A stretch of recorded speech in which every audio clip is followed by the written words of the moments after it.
Hello everyone, how are you all? I hope you are doing great and your study is also going great. My name is Simran Kumar and I am working in State Bank of India.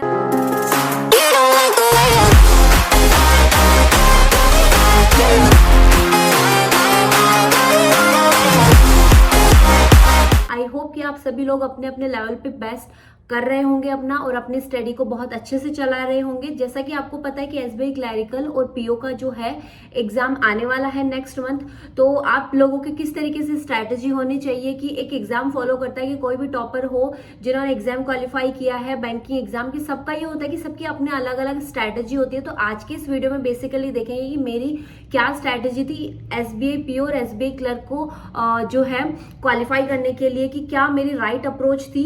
कि I hope कि आप सभी को ये video देख के और आप सभी को हेल्प होगा आगे अपने एग्जाम प्रिपेयर करने के लिए। तो सबसे पहले कि हम विदाउट वेस्टिंग टाइम हम अपने वीडियो में आगे चलते हैं। अगर आप एग्जाम क्वालिफाई करना चाह रहे हो, कोई भी बैंकिंग एग्जाम और इंश्योरेंस एग्जाम, सबसे पहले आपको एक प्रॉपर तरीके से आपका जो है डायरेक्शन बनाना पड़ेगा। स्टार्टिंग में मेरा भी बहुत ज्यादा टाइम वेस्ट हुआ था एग्जाम प्रिपेयर करने में, एग्जाम क्वालिफाई करने में। देन आई रियलाइज कि अगर इसी स्पीड से और इसी डायरेक्शन से हम चलते रहेंगे तो एग्जाम अब तक भी फेल होते आए हैं और आगे भी फेल होते आएंगे। तो आई रियलाइज कि हमें थोड़ा सा अपना शेड्यूल करके अपने सिलेबस को, अपने मॉक टेस्ट को और अपना टाइम को करके जो है एग्जाम क्वालिफाई करना पड़ेगा। तो मैं सबसे पहले आपको बता दूं कि एग्जाम क्वालिफाई करने के लिए सारे फैक्टर जो भी है उन सबसे मेन फैक्टर हमारे दो होते हैं। एक हमारा सिलेबस होता है कि सिलेबस को किस तरीके से हम जो है कवर अप करें, एंड सेकेंड होता है कि हमारा मॉक टेस्ट को किस तरीके से अटेम्प्ट करें। अटेम्प्ट करना ही बस एक काम होता है, उसके बाद का हमारा क्या होता है अप्रोच।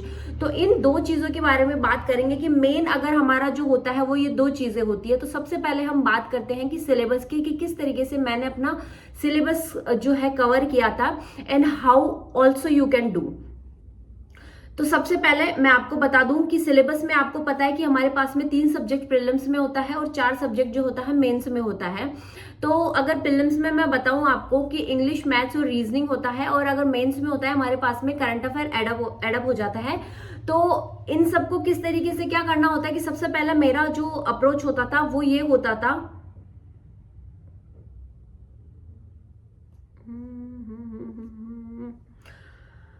सबसे पहले हम बात करते हैं कि मैथ्स के लिए किस तरीके से जो है आपका अप्रोच होना चाहिए। कि सबसे पहले आपको बता दूं कि मैथ्स में जो लोग कैंडिडेट ऐसा सोच रहे हैं कि हम अर्थमेटिक को कवर नहीं करते हैं, हम बाकी सिंप्लीफिकेशन, डीआई और नंबर सीरीज को कंप्लीट करके चल लेते हैं, तो ऐसा बिल्कुल भी नहीं। अर्थमेटिक बहुत मेजर रोल प्ले करता है।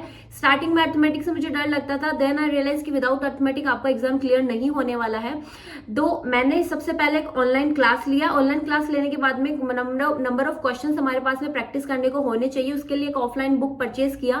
अड्डा की मैंने बुक परचेज किया और राकेश यादव की बुक परचेज किया। फिर मैंने ऑफलाइन लगाना शुरू किया।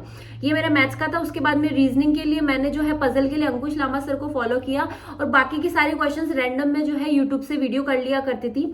ये मेरा हुआ रीजनिंग का। देन आई रियलाइज कि इंग्लिश बहुत ज्यादा वीक है, तो इंग्लिश के लिए सबसे पहले न्यूज़पेपर लिया। न्यूज़पेपर मैं जो है द हिंदू स्टार्टिंग में किया, बट वो बहुत हाई लगता था, तो मैंने उसको छोड़ के जो है इंडियन एक्सप्रेस न्यूज़पेपर लिया। उसको मैं हमेशा रीड करती थी, प्लस निमिषा मैम की जो क्लासेस होती है वो ग्रामर की वो लिया करती थी, और कोई भी बुक जो होती है, मुझे नॉवेल पढ़ना ये सब अच्छा लगता था तो मैं वो पढ़ा करती थी। ये मेरा इंग्लिश का स्ट्रैटेजी था। इन सबको धीरे धीरे अगर आप स्लोली मीन्स अगर आप स्टार्टिंग में करोगे तो बहुत स्लो होगे, बट अगर प्रैक्टिस में रखोगे तो आपका जो लेवल अप होने लगेगा और धीरे धीरे आपको पता भी नहीं चलेगा किस तरीके से आपकी मैथ्स, इंग्लिश, रीजनिंग जो है इंप्रूव हो रही है। उसके बाद में बताते हैं कि करंट अफेयर के लिए स्टार्टिंग में मैं डेली अपना जो है करंट अफेयर लिखा करती थी। डेली करंट अफेयर लिखने के बाद में वीकली और मंथली उसको पढ़ा करती थी। सोर्स मैंने आपको ऑलरेडी लास्ट वीडियो में बता दिए कि मेरे कौन कौन से सोर्स थे, तो आप लास्ट वीडियोस में जाके आप देख सकते हो कि करंट अफेयर के बेस्ट सोर्स मेरी तरफ से क्या हो सकते हैं। देन उसके बाद में हम आते हैं कि मॉक टेस्ट पे, कि हमारा मॉक टेस्ट किस तरीके का होना चाहिए। तो देखो, सबका जो है मॉक टेस्ट अलग अलग होता है। आप कोई भी मॉक टेस्ट लो, सारे बेस्ट है।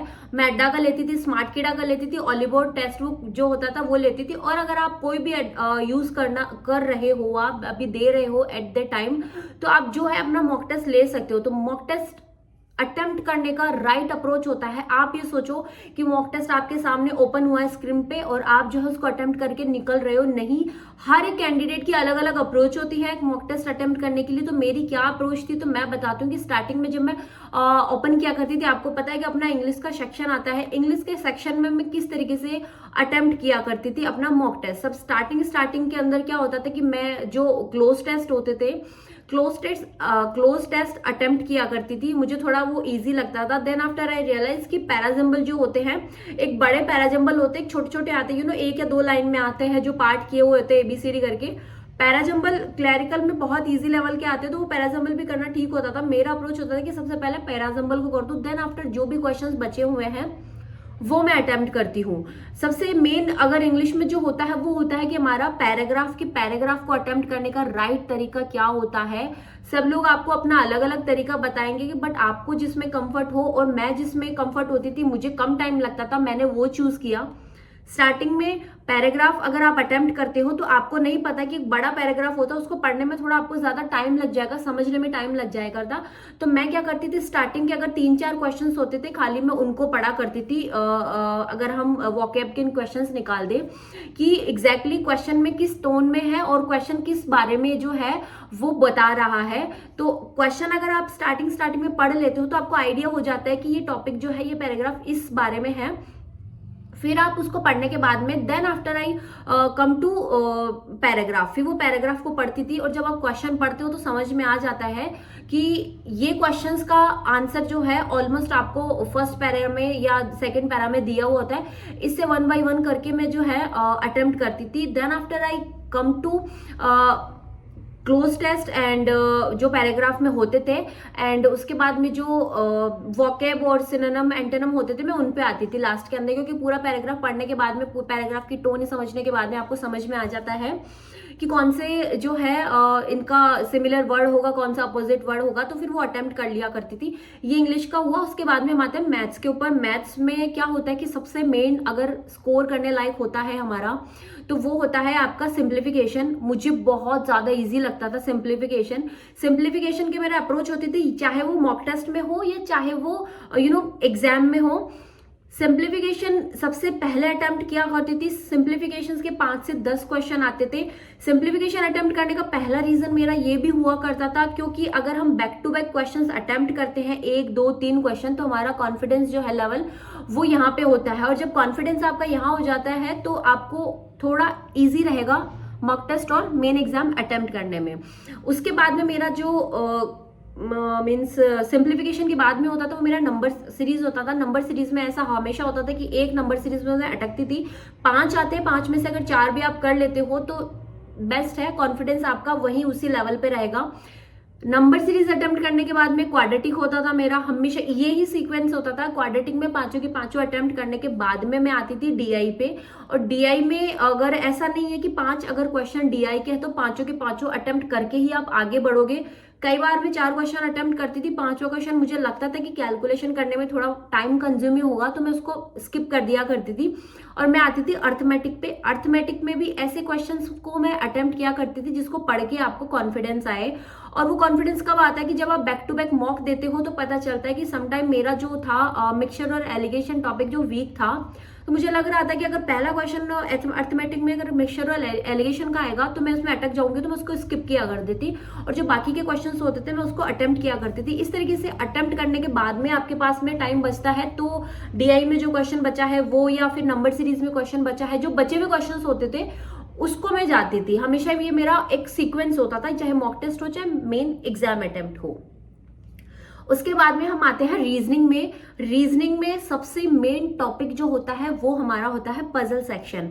विदाउट पजल सेक्शन आप जो है रीजनिंग में कट ऑफ तो क्लियर कर सकते हो, but high score all over जो हमारा नंबर होता है वो नहीं कर सकते हो, क्योंकि अगर 2 पजल भी आती है तो वहां से 10 क्वेश्चन होते हैं। 10 क्वेश्चन अगर आप स्किप कर रहे हो तो इसका मतलब आप ऑलमोस्ट इस रेस से बाहर हो।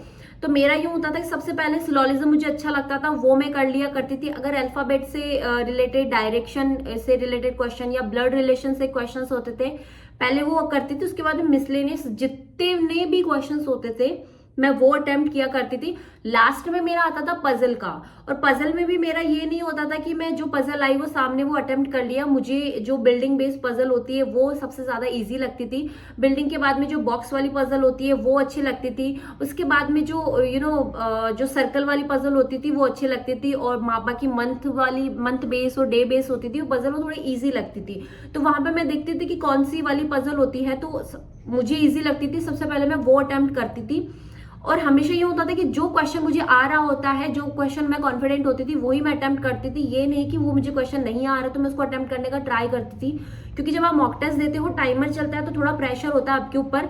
तो इस तरीके से आपको है सबसे पहले वो क्वेश्चन अटेम्प्ट करना है जो आपको क्वेश्चन आता है। आपके पास में इतना टाइम होता है कि आप स्किप करके वापस भी आ सकते हो। आप सोचो कि मैं जब स्किप कर दिया, फर्स्ट क्वेश्चन को स्किप कर दिया, लास्ट क्वेश्चन पे आऊं तो मैं फर्स्ट पे कैसे जाऊंगा। डायरेक्ट आपके पास में स्क्रीन होती है, वहां से डायरेक्ट आप फर्स्ट क्वेश्चन अनअटेम्प्ट बताएगा आपको, और वहां पे जाके आप डायरेक्ट जाके उसको देख सकते हो कि आपने अटेम्प्ट नहीं किया और इसका आंसर क्या होगा लास्ट में जब ऐसा होता है तो हमारे साथ में। ये मेरा सीक्वेंस होता था जब मैं मॉक टेस्ट दे लिया करती थी। मॉक टेस्ट देने के 15 मिनट का ब्रेक लेके आप जो है उसका एनालाइज करो। विदाउट एनालाइज अगर आप चाहे दिन के 10 मॉक टेस्ट दे लो उसका कोई मतलब नहीं है। एनालाइज करने का सही तरीका ये होता है कि पहले आप 15 मिनट जब आप टेस्ट दे दिया, 1 घंटे का टेस्ट होता है, थोड़ा सा 15 मिनट का रेस्ट करो, उसके बाद में आपको जो है एनालाइज करना है। एनालाइज का तरीका वही होता था कि जो सेक्शन पहले आया है पहले उसको अटेम्प्ट करो। कई बार ये होता है कि कैंडिडेट का मैंने देखा है कि वो रीजनिंग और मैथ्स का एनालाइज करते हैं, इंग्लिश का करते ही नहीं, क्योंकि इंग्लिश उनको समझ में भी नहीं आती है। तो दे थिंक कि इसको स्किप कर देते हैं, बाकी का आगे करते हैं, बट ऐसा मत करना। अगर नहीं भी समझ में आती है तो भी आप एक बार के लिए उसको पढ़ो।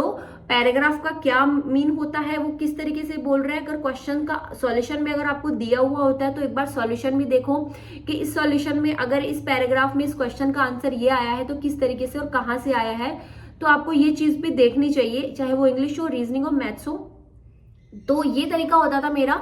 विदाउट एनालिसिस अगर आप मॉक टेस्ट को जाने दे रहे हो तो ये टोटल वेस्ट ऑफ टाइम है आपका, और ऐसा आपको नहीं करना है। तो ये तरीका होता था। उसके बाद में अगर मेंस के मॉक टेस्ट होता था वो किस तरीके से होता था कि मेंस के मैं मॉक टेस्ट कैसे अटेम्प्ट किया करती थी। देखो मेंस के लिए अगर आप सोचो कि कोई एक अलग कोर्स ले लो या मेंस के लिए कोई अलग टीचर फॉलो कर लो या कुछ भी कर लो, ऐसा बिल्कुल भी नहीं है। प्रीलिम्स की या फिर जिस तरीके से आप अपने लेवल से तैयारी करते आए हो उसी लेवल से तैयारी करो, और एक दिन आप जो है आपका खुद का level, number of questions attempt करने का जो टाइम होगा और लेवल जो क्वेश्चन अटेम्प्ट करने का होगा वो आपका धीरे धीरे ऊपर होता जाएगा। क्योंकि जब बेसिक से क्वेश्चन अगर आपके क्लियर होते हैं तो कितना भी टफ क्वेश्चन हो आप इजीली सॉल्व कर सकते हो। तो मेंस के लिए स्पेसिफिक मैंने कोई कोर्स फॉलो नहीं किया था, कोई बुक नहीं ली थी या कोई भी किसी अलग टीचर को फॉलो नहीं किया था। मेंस के लिए मैं जो प्रीलिम्स के लिए क्वेश्चंस ऑफलाइन अटेम्प्ट करती थी, अड्डा की जो बुक थी, और इंग्लिश के लिए जो न्यूज़पेपर्स थे, रीजनिंग के लिए जो अंकुश लांबा सर की जो पजल सेक्शन था वो करती थी, वो ही करती थी। मेंस में ये होता था कि हमारा 2 घंटे का ऑलमोस्ट का जो है मॉक टेस्ट होता है, तो थोड़ा बहुत ज्यादा कंज्यूमिंग होता है। स्टार्टिंग में अगर आप मॉक टेस्ट दोगे तो हाफ एन आवर के बाद में आप इतना ज्यादा थक जाते हो क्योंकि क्वेश्चंस का लेवल बहुत अप होता है। तो अगर आप ये सोच रहे हो कि मैं इसको पोज कर करके मॉक टेस्ट दूं तो वो बहुत गलत है। आपको पोज करके मॉक टेस्ट कभी भी नहीं देना है। आपको चाहे आप टाइमर अपना चालू रखो, क्वेश्चन आपको अटेम्प्ट नहीं करना है तो आप बैठ सकते हो, बट उसको पोज मत करो, ये गंदी आदत है। पोज करके हमें कभी भी मॉक टेस्ट अटेम्प्ट नहीं करना है, चाहे वो प्रीलिम्स का हो चाहे वो मेंस का हो। ओके, और उसके लिए इंग्लिश में मैंने जितना होता था उतना करती थी, और स्पेसिफिक कोई अलग सोर्स नहीं होता था। सारा मैंने अगर इम्प्रूवमेंट लिया वो अपना मॉक टेस्ट से ही लिया है। पजल अगर मैं करती थी अटेम्प्ट तो स्टार्टिंग में मुझसे पजल भी हैंडल नहीं होती थी, और बाकी अगर मैं रीजनिंग में करती थी अटेम्प्ट तो पहले miscellaneous, direction based question, syllogism, ये सब होते थे। लास्ट में पजल में आती थी। सेक्शनल टाइमिंग होता है, आपके पास में टाइमिंग बचता है। स्टार्टिंग में एक पजल भी सॉल्व नहीं होती थी। अगर मैंने 10 मेंस के मॉक दिए हैं तो एक मेरा पजल भी जो होता है सॉल्व नहीं होता था, और सॉल्व भी नहीं होता था, प्लस मेरा पूरा टाइम भी निकल जाता है। फिर धीरे धीरे लेवल अप होने लगा, फिर एक पजल सॉल्व होने लगी, धीरे धीरे अगर 2 या 3 सेट पजल है तो मिनिमम 2 तो अटेम्प्ट आपकी हो ही जाती है। तो इस तरीके से होता था। मैथ्स में, अर्थमेटिक में थोड़ा लेवल अप होता है, बट अगर आप देखोगे मॉक टेस्ट अटेम्प्ट करोगे तो धीरे धीरे आपका जो है आपको भी नहीं पता चलेगा कि आपका लेवल कब इंप्रूव हो रहा है। तो ये जो होता था तरीका होता था, और फिर इसका एनालाइज करना होता था। तो थोड़ा 15 मिनट का ब्रेक लो, उसके बाद में उसको एनालाइज करो। ये इस तरीके से कब आपकी स्पीड बढ़ेगी, कब आपकी एक्यूरेसी बढ़ेगी, कब आपका जो है क्वेश्चन अटेम्प्ट करने का लेवल बढ़ेगा, ये आपको भी नहीं पता चलेगा। But trust me, this is my true approach to qualify the exams. इस अप्रोच से मैंने बहुत सारे एग्जाम्स क्लियर किए। Recently I clear SBI PO also, और sorry IBPS PO pre also. तो ये चीज जो है आपका हेल्प करेगा बहुत ज्यादा। आई होप कि आप सभी को ये वीडियो अच्छा लगा होगा, और आप सभी को ये अप्रोच जो है आपको एग्जाम क्वालिफाई करने में हेल्प करेगा। अगर आपको अच्छा लगा हो वीडियो तो please like this video, and if you have any doubt so please let me know in comment. तब तक के लिए आप सभी के लिए बाय।